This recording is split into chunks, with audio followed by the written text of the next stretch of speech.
Everyone's obsessed with Claude Code. But for designers like you and me, what does that mean for us? So today we're going to look at what it is, what to know, how to set it up, how to use it, and how to make the most of it. Let's get started. Real quick before we begin, if you're a big fan of myself, what we're doing here at UI Collective, you can check out our website. I'll put a link for this in the description, and consider supporting the Academy, where you get access to a bunch of great courses, a bunch of great micro lessons, private Slack channel access to me and the team, and some great downloads too. Or whether you just want to join the community, it's totally free to join the community. You can ask any question on our community forum. I respond to everyone that's on there. Also get access to some great savings and some great resources too. So whether you want to join the community or you want to support the Academy, hope to see you online. Really appreciate you being here. Let's rock and roll. Also made it a goal for the year to start posting more on X and hyping up other designers. So I'll put a link to my X in the video description. Come interact with me on there, share your designs. I'll hype you up. I'll give you feedback, whatever you need. Follow me. All right, my people. Design and Claude, using Claude to design. Let's go over what to know. Let's dive right in. So Claude Code is all the hype these days. If you go on X, you go on any social media site, and you're involved in the tech space, all everyone's doing just hyping up Claude Code and what they're able to produce with Claude Code. But what does this mean for us as designers? Because again, a lot of us, majority of us, don't have the level of technical know-how in order to operate some of these tools at a way in which we see a lot of people online doing. Now, it's important to note that if you see people online being like, oh, look what I spun up with Claude Code, it doesn't mean it's perfect in Figma. It doesn't mean it's going to replace you as a designer. It just means that they were able to build something cool with AI. So just because Claude is for more technical users does not mean that you should ignore it. The one thing you don't want to do right now in the design ecosystem is to ignore AI, ignore the tools that developers are hyped about. Because eventually those tools are going to get wrapped in some type of design interface, and then all of a sudden you're far behind. So just because it's for more technical users does not mean that you should ignore it. And we're going to cover what to do so that you're not ignoring it throughout this video, but I just want to preface with that right away. Now, what is it that you should know? First off, that there's no design interface for Claude Code. If you're expecting Claude Code to have like a Figma type interface, sorely mistaken. You can run it in Cursor, you can run it in VS Code. Claude Code is a desktop app. You can run it out of your terminal, but there's no like true design interface that us as designers might be expecting. Now, when prompted right, the designs it produces can be fantastic. But again, it does take work to get there. What you'll see on X is a lot of people posting what they produced, but they don't tell you the effort that was involved in order to get to that design. It's usually just, oh, we built this with Claude Code, and everyone thinks it can just one shot like a 5-star design that looks like it came out of Google or Apple. Can't do that. But when prompted right, the designs it produces can really be good. You know, it's a really great model. And now it also has a two-way sync with Figma, meaning I can do the prompting in Claude, push it via Figma MCP into a Figma file, iterate on it in Figma, maybe show a client in Figma, make some changes in Figma, and then pull that back into Claude. So you can see how powerful that is for a lot of designers and a lot of developers, introducing this into the workflow where I can do a lot of the heavy lifting in Claude, do a lot of the minor elements in Figma, then bring it back into Claude and iterate that way. Now, Claude Code is not like a short form for Claude Opus 4.6, whatever Claude model that's out there by the time you're watching this video. There's a fundamental difference between the two. First off, Claude Code, it's sort of the agentic tool that runs in your terminal or runs on like the Claude app or whatever. So it has direct access to your file system tools. So it can do things, not just suggest things. It can make changes to files. It can understand things. It can build Figma designs, right? Like that's part of like where that two-way sync comes from. But Claude, Model X, in this case, Claude Opus 4.6, it's the underlying language model of Claude. So it's like the brain. So it takes text in, produces text out. On its own, it has no ability to actually read the files, interact with your system. But Claude Code can read files, update files, interact with your system in a way that the Claude model itself cannot. Just wanted to clarify that because it's a pretty fundamental difference and where a lot of designers get mixed up.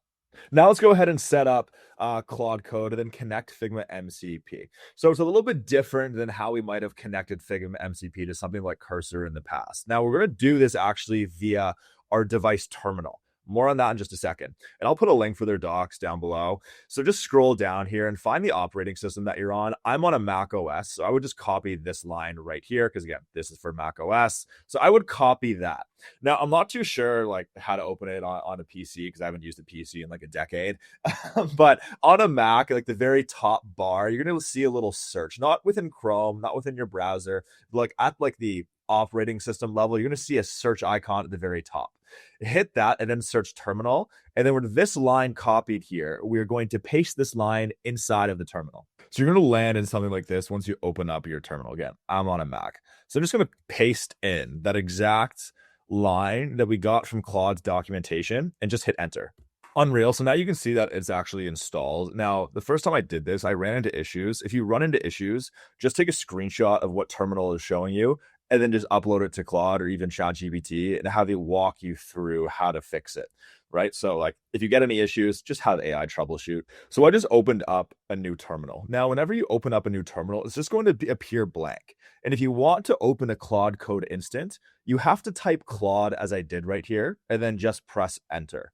So if you type Claude, press enter, this is going to pop up. It's going to show you where you have Claude installed. And now we can start to work with our Figma MCP and do everything else that we want to do. So with Claude all set up on our terminal, what we're going to want to do now is just head over to Claude's documentation. I'll put a link for this in the video description and just come down here and just copy this command right here. And let's navigate back to our terminal. Let's just go ahead and paste in that command that we had just copied into a Claude Code terminal instance here. So let's go ahead, copy, paste that in, and away we go.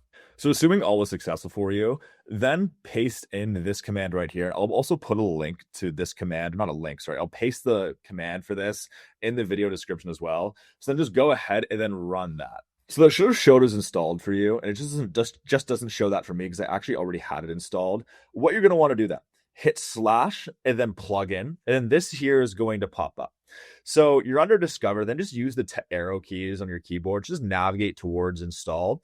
And now you're going to need to go through the process of authenticating your Figma remote MCP server. So hit enter and go through the installation process as it will go through on screen. So then very similar to what you might have seen in some of our other tutorials with things like Cursor and Windsurf, you are going to see this type of agree and allow access page pop up inside of your browser. So just hit agree and allow access. But again, make sure you are agreeing and allow access on the right Figma account, especially for those who have multiple Figma accounts with multiple clients. And just like that, now we're connected to Figma via MCP to Claude. So now we can start to have some fun working with our designs. So now let's just start to test our connection and see what Claude is able to produce from our terminal inside of Figma. So what I have just copied onto my clipboard right now is just a URL to a regular Figma file, just an empty Figma file. So let's just put in build me a black and purple dashboard for a modern SaaS company, whatever, something like that. And then just paste in the link that we're going to want that dashboard built inside. Again, there's just an easy, simple prompt just to get our feet wet here. So let's go ahead now and then run that. So eventually what it did is it produced, and I'm looking up here because I sort of had to move my monitor around and move it on a bigger screen so I can see both at the same time, is what it did is it built the dashboard locally, but then it also built the same dashboard inside of Figma here. So what's nice about it is I can actually take individual elements here. Let's select an element. Let's select this and then select that and then send that to Figma. Now, if I was to extend this out, it just takes it as is. You can see just because I'm condensed down to a screen, like it took like sort of the condensed down version. But if I was just to extend this out here, and then copy this, select an element. I always forget to do that. And then send that to Figma. Notice how it pastes in a little bit cleaner. So just something for you to take note of right there. So I'm just going to collapse this back in.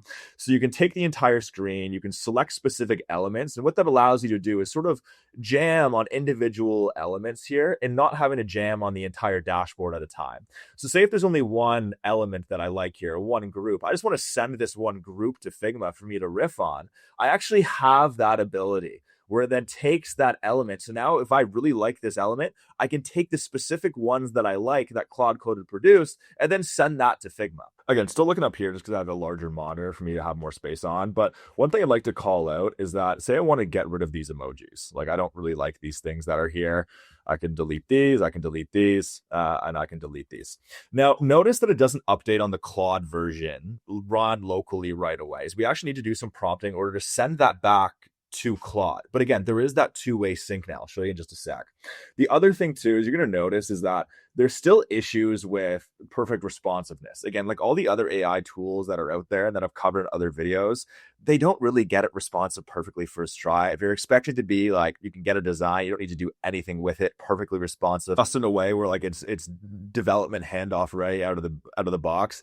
Not there yet. Probably get there in the future, but not there yet. So let's take the changes that we made here. So I'm just going to copy a link to this selection. Because again, what we did is we just removed those emojis because I didn't really want it. And again, you can do this at a larger scale. And it would have been easy to say, hey, remove like the emojis from the top, the metrics. But let's open back up the terminal now and take this Figma URL that we just copied and have it actually, rebuild the dashboard or update the dashboard based on the changes that we had made. So now what I can do is I can back into the terminal now. So updates the dashboard cards based on the changes I made here. So then I'm going to paste the link to just those Figma cards that we had tweaked. So then we're just going to send that to Claude. Then look what it came back with. Is it took the changes that we made to the widget in Figma and then pushed it to like the developed side. How wicked. Like, and I know we did that on such a small scale, like just removing the emojis, but how powerful of a workflow is that, especially on a larger scale where you build a design in Claude, push it to Figma, iterate with your team on the widgets, the components, everything inside Figma, even if the auto layout and stuff isn't perfect right away. And then when you're ready, tell Claude, like, here's the updated widgets, include it on the dashboard so that we can show a client, a stakeholder, whoever. Come on, people. Unreal workflow. Now, one thing that's important to note is don't condense it down as I did here, just try to fit things on one screen. Use two monitors or else Claude will get confused around, like maybe you want a tighter look, you want to adjust the padding. Just do it normally. Don't condense things down as I did. Now, we did all that within Terminal, but Claude also has a desktop app. Who knew? So if you download the desktop app and navigate over to Code, you can do the exact same thing as we did in Terminal, but in their desktop app. It makes things easier. I started with Terminal to get your feet wet with Terminal, something us designers should know, all right? Didn't want to go the easy way out, but you can also do it inside of their desktop app. So let's do that real quick right now. So build me a black and purple dashboard, or let's go about us page for a modern SaaS. And let me go ahead and actually just grab the same Figma URL. Sorry, I know you can't see the page right here, but I forgot to copy it to my clipboard. So for a modern SaaS, put it in this Figma file. All right, I know prompting's not great, but whatever. So let's go ahead. Let's run that now. Now, it's important to notice you should be doing this in the same folder. But anyways, let's run that. So now, my friends, it did the exact same thing. So whether you do it in Terminal, you do it in like the Claude desktop app, whatever, you get a great result. It's cool. I wanted to go through the Terminal with you because it's something that we should know and we should get familiar with as more AI tools come out. It's a great thing to add to like your wheelhouse of skills and things that you're familiar with. But again, the Claude desktop app also works too. Now, I know that's a little bit more of like a technical workflow. It's a technical tool. But there is this tool that came out called pencil.dev, put a link for the description, where it's more of like a designer-friendly approach of working with Claude Code. So go ahead, download Pencil, again, whether it's like the Mac version, the Windows version, or whatever, and then let's go ahead and look at this. So here I am inside of Pencil, and again, you're going to have to connect like your Claude subscription account, but you can already see how it's a much friendlier version of, what we just did. So I'm going to design with Claude and just say, build me a purple dashboard for a SaaS, platform, whatever, similar prompt to what we used before. I'm just going to paste that in and then see what it comes back with. Now, one thing that's nice about this, you can see it build things in real time. I know it's going a little bit slow right now, so I'll pause. So as you can see, it's building out the dashboard in real time, which is super cool. You can see like, oh, look at that. Just it's adding like those dashboard cars. Super unreal. So you can see it's thinking about everything that it's building on the left-hand side, building it out piece by piece. I'll pause the video here and then come back once it's fully built. So look what it came back with. It came back with this dashboard. Looks pretty good. Now, it's not perfect. Like, look, this element isn't fully responsive. Not everything in here works as intended. But again, neither does Figma. Now, one thing that is important to note is there's currently no way to take the designs that are done here and then putting them into Figma. There's no option to do that just yet. I imagine it's in Pencil's roadmap of things that they're going to be doing. But this here looks pretty good. It's honestly a little bit better than what you generally see a lot of like AI design tools, quote unquote, do. But again, can't put it to Figma. So it's great if you're just sort of like looking for inspiration and want to build things out fast in a way, sort of like an interface that works a little bit better for us designers. Now, one other cool feature of Pencils, they kind of have like these pre-built like design system or like UI kits that you can choose from. So if you have a certain look and feel that you're going for, you can come up here, choose a kit and have that already applied. Just a cool feature that's nice to have within Pencil. All right, I know there was a ton going on in this one. I jumped back and forth between a lot. Thanks for staying with me. If you're a big fan of myself, check out UI Collective Academy or join our free community. I'll put a link for that in the description below. And also too, if you want to build an entire design system, click in the top left. If you want to watch another video, I highly recommend, click at the top right. Be sure to drop a subscribe, drop a like. Thanks for being here. See you at the next one.